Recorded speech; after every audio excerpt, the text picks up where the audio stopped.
Next guest is finding some opportunity in two key sectors, despite the fact that we're entering an historically weak trading period. Joining me now is Hyzy of Merrill and Bank of America Private Bank. Chris, it's good to see you. Certainly the seasonal twitchiness of this market has somehow borne out in August and September, but not that bad. Do you expect things to get maybe a little bit tougher before they get better?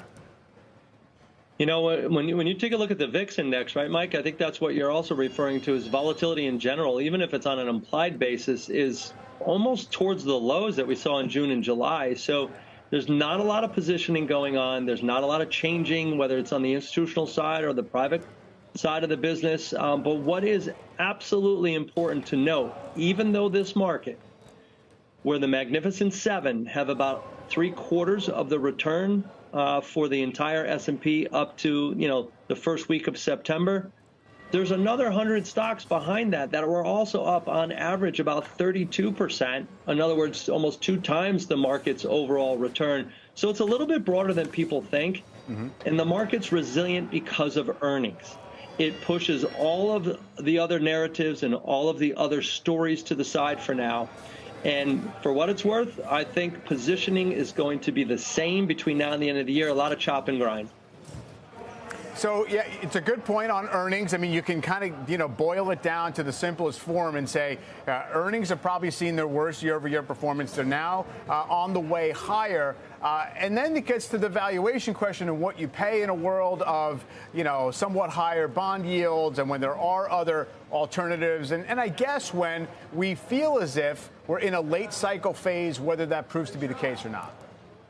That's a great point. I think it's important to segment the market in terms of its market multiple in general. Try to figure out exactly where the higher premiums are coming from. We kind of know where they are. They're in the mega tech space, dominating the overall S&P. So when you think about the S&P's valuation, segment that further and go into different stratifications within the market, and you'll see that things are actually reasonably valued. There are some parts of the market that need an expansion to take hold. Obviously, the cyclicals are going to need to see that those tailwinds to come again. And with a slowing China, Europe that is very rigid in its growth right now and growing slower, and then a wait and see in the United States, it's going to be hard to see the cyclicals anytime soon catch that tailwind of an expansion coming. But there's a good portion within the market, healthcare and energy, that are providing that free cash flow, some dividend yield, some elements of growth. And I don't want to say hide out there because that's not what we do, but certainly have an expression and an emphasis in those two sectors,